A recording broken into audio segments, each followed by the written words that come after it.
السلام علیکم ورحمۃ اللہ وبرکاتہ۔ معزز ناظرین و تمام برادران اسلام کی بارگاہ میں بالخصوص عریضہ پیش کرنے کے لیے ہم حاضر ہوئے ہیں۔ ANC چینل کے حوالے سے اور علماء کونسل کی جانب سے تمام علماء کرام آپ سے اس کرونا کرفیو کے موقع پر اور ماہ رمضان المبارکہ کے استقبال کے لیے کچھ پیغامات آپ تک پہنچانے مقصود تھے۔ اس کے لیے ہم حاضر آئے ہیں، تو ناظرین سے ہم گزارش کرتے ہیں کہ کچھ ہدایتیں اور کچھ پیغام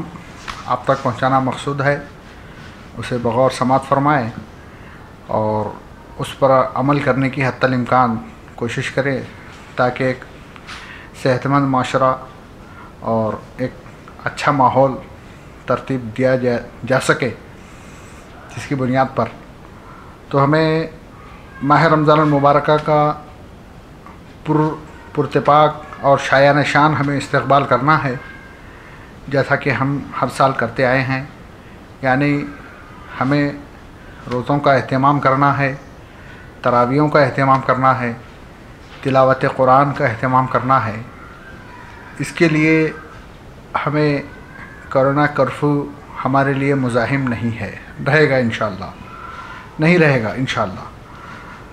تو بتانے کا مقصد یہ ہے کہ جو لاک ڈاؤن ابھی حکومت نے بڑھایا ہے، اس کو ہمیں اس کے پیش نظر ماہ رمضان میں بھی ہمیں اس کی پابندی کرنی ضروری ہے۔ تو جو سلسلہ مساجد میں چل رہا ہے نماز کے لیے 5 افراد کے ساتھ امام اور نائب امام مؤذن صاحب اور 1-2 افراد مل کر جماعت کنٹینیو کر رہے ہیں، جماعت جاری رکھے ہوئے ہیں، الحمدللہ وہ اسی طرح جماعت اور نماز اور ماہ رمضان المبارکہ کی بھی مصروفیات اسی طرح تراویح ہے اور روزہ افطاری کے وقت بھی اسی طرح کی مصروفیات جاری رہیں گی۔ باقی جو تمام برادران اسلام ہیں وہ پورے اہتمام کے ساتھ اپنے گھروں پر روزہ رکھیں، سادگی کے ساتھ سحری اور افطار کریں اور اپنے شیڈول کے اعتبار سے نمازوں کی پابندی کریں، تلاوت قرآن پاک کی کثرت کریں، اور جو قرآن پاک ہم تراویح میں سماعت کیا کرتے تھے اس چیز کو ہم گھروں میں بھی جو ہے بیٹھ کر وقت ہے، موقع ہے، اللہ تعالیٰ کی بارگاہ میں دعاؤں کے ساتھ گھر میں ہم جو ہے تلاوت قرآن پر زیادہ سے زیادہ وقت نکال کر ہم تلاوت قرآن کرنے کی کوشش کریں۔ اور کچھ ایسے مسائل ہیں جن کو میں آپ حضرات کے سامنے ذکر کروں گا کہ جس میں علماء کرام نے ہماری رہنمائی فرمائی ہے کہ لاک ڈاؤن میں جہاں پر بھی ممکن ہو تراویح کے لیے حافظ قرآن کا ہم انتظام کر سکتے ہیں۔ مثال کے طور پر اگر کوئی احباب اپنے گھر میں کسی حافظ کے ذریعے یا کوئی سورہ تراویح کے ساتھ تراویح پڑھا سکتے ہیں تو وہ اپنے گھر کے افراد کو لے کر، جو مرد حضرات ہیں وہ جماعت کے ساتھ اپنے مختصر جو گھر کے افراد ہیں ان کے ساتھ جماعت کے ساتھ تراویح پڑھ سکتے ہیں، اور وہ اسی طرح مسجد کا ثواب بھی پائیں گے انشاءاللہ العزیز۔ اور تراویح جو ہے سنت موقدہ ہے مردوں کے لیے اور عورتوں کے لیے بھی۔ عورتیں تنہا جو ہے نماز تراویح ادا کریں گی، مرد جو ہے گھر میں جماعت کے ساتھ نماز تراویح کی پڑھ سکتے ہیں۔ اور ایک یہ ہے کہ تراویح کی جماعت جو ہے سنت کفایہ ہے، محلے کے سب لوگوں نے اگر چھوڑ دی تو وہ گنہگار ہوں گے، اور چند لوگوں نے اگر تراویح پڑھ لی تو سب لوگوں سے یہ سنت کفایہ ادا ہو جائے گی۔ تو ابھی جیسا ماحول چل رہا ہے اس میں مسجد میں جو 4-5 لوگ مل کر کے تراویح پڑھیں گے انشاءاللہ، اور جو پڑھ رہے ہیں نمازیں وغیرہ، تو جو لوگ بھی تراویح پڑھیں گے یہ سب لوگوں کی طرف سے سنت کفایہ ادا ہو جائے گی، اور باقی حضرات اپنے گھروں پر جو ہے پڑھ سکتے ہیں، ان کے لیے اسی طرح کا ثواب رکھا گیا ہے۔ اور ایک بات، ایک مسئلہ یہ ہے کہ تراویح میں مسجد میں جماعت سے پڑھنا افضل ہے، لیکن ایسے موقع پر کرونا کرفیو کے موقع پر ہم اس کو جو ہے جماعت نہیں کر سکتے، اس کے لیے ہم گھر پر ادا کریں گے۔ گھر پر بھی اگر ہم جماعت سے تراویح ادا کریں گے تو ہم گنہگار نہیں ہوں گے، جماعت کا ثواب پائیں گے۔ تو لہٰذا ہمارے لیے چاہیے کہ ہم جو ہے اس کی پابندی کریں، اور باقی لوگ تمام نمازیں بشمول تراویح اپنے اپنے گھروں میں پڑھیں، اور اگر گھر میں 2-3 آدمی ہوں اور ان میں کوئی امامت کے لائق ہو تو جماعت سے پڑھیں اور تراویح الم تری کیفا سے پڑھیں۔ اب اگر ان کا حال یہ ہو کہ مجبوری نہ ہوتی ہو تو وہ مسجد کی جماعت میں شرکت ہوتے، جیسا کہ عموماً ایسا ہی ہے۔ یہ مجبوری کی بنیاد پر جو ہے گھر میں پڑھنے کا حکم دیا جا رہا ہے، ورنہ اگر یہ مجبوری نہ ہوتی تو ہم جیسا نارمل وقتوں میں پڑھتے ہیں ویسا ہم تراویح پڑھ لے سکتے تھے۔ تو اب اس کا ہم خاص طور پر خیال رکھیں، اور ہم اس بات کی جو ہے ضد نہ کریں، اس پر جو ہے اصرار نہ کریں کہ ہم مسجد ہی میں جائیں گے اور ہمیں مسجد میں جانے سے کون روکتا ہے، اس طرح کی جو ہے، جبکہ جو ہے اسلام نے ہماری مکمل رہنمائی فرمائی ہے ایسے حالات میں ہمیں کس طرح اپنی عبادتوں کو ادا کرنا ہے اور اپنے معاملات کو کس طرح کرنا ہے، یہ اسلام نے مکمل طور پر ہماری رہنمائی فرمائی ہے۔ تو ہم یہی کہیں گے کہ اطمینان کے ساتھ، پورے اطمینان کے ساتھ اپنے رب کی بارگاہ میں رجوع لائیں اور اللہ تعالیٰ کی بارگاہ میں دعا کرتے ہوئے اپنی عبادتوں کو پرسکون طریقے سے ادا کرتے رہیں، اور سوشل ڈسٹینس مینٹین رکھیں، جو کہ حکومت کا بار بار جو مطالبہ ہے۔ کرونا کرفیو بھی اسی لیے لگایا گیا ہے کہ سوشل ڈسٹینس برقرار رہے۔ اگر سوشل ڈسٹینس برقرار نہیں رہے گا تو کرفیو کا کوئی مطلب ہی نہیں رہے گا۔ تو یہ ہماری حفاظت کے لیے ہے۔ اللہ کے رسول کا بھی ارشاد ہے کہ ایسے وبا کے موقعوں پر جو لوگ جو ہے گھر میں ہیں وہ باہر چلنے والوں سے بہتر ہیں، باہر گھومنے اور پھرنے والوں سے بہتر ہیں۔ جو لوگ بیٹھے ہیں وہ چلنے والوں سے بہتر ہیں، جو لوگ جو ہے چل رہے ہیں وہ دوڑنے والوں سے بہتر ہیں۔ یعنی جو لوگ محفوظ ہیں، جو لوگ جو ہے اطمینان کے ساتھ رکے ہوئے ہیں اپنے گھروں پر، وہ بہتر ہیں۔ اور ایسی جگہوں پر پھرنے سے، اور جو عام طور پر جو نوجوانوں میں یہ دیکھا گیا ہے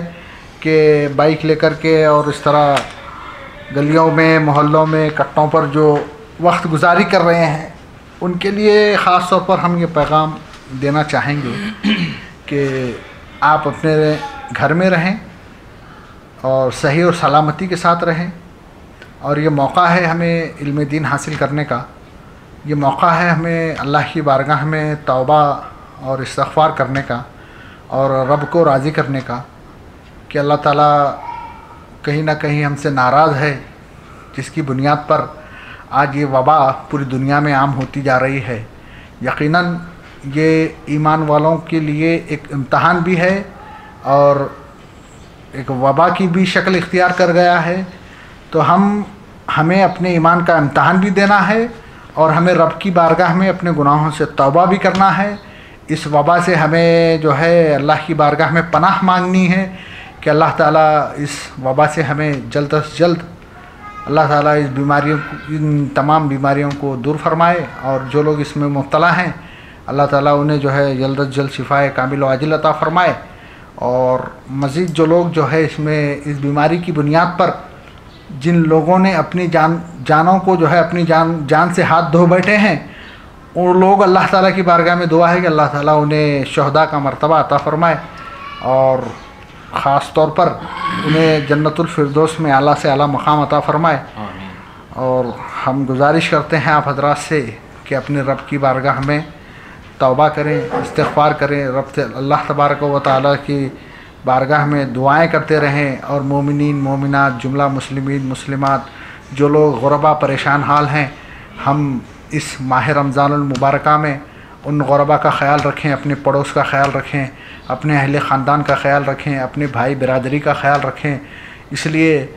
کہ جو ایمانی فرائض اور جو ایمانی جذبہ اور جو ایمانی رشتہ اللہ کے رسول صلی اللہ تعالیٰ علیہ وسلم نے ہمیں دیا ہے، تمام مسلمان آپس میں بھائی ہیں،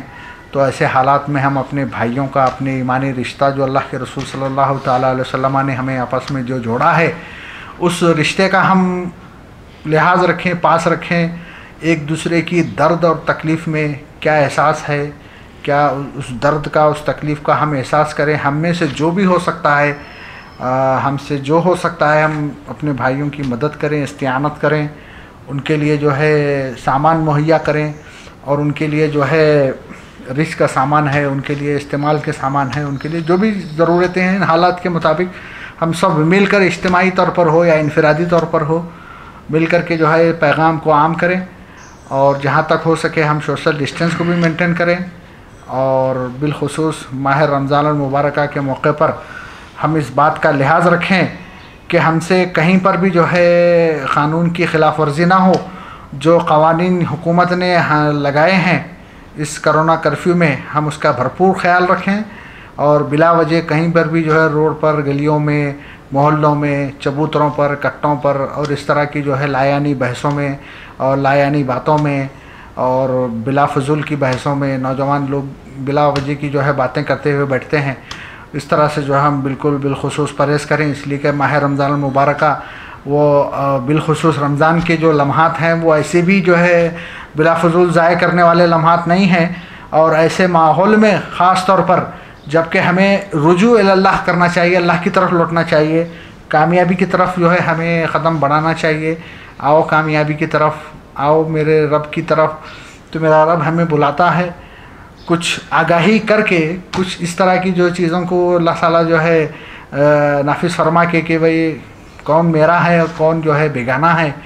یہ بھی اللہ تعالیٰ کی ایک آزمائش ہے. تو ایسے موقع پر ہم رب کے بنے اور اللہ کے ہو کر کے رہیں، ہم رب کی طرف لوٹنے کی کوشش کریں. یقیناً میرا مالک وہ احکم الحاکمین ہے.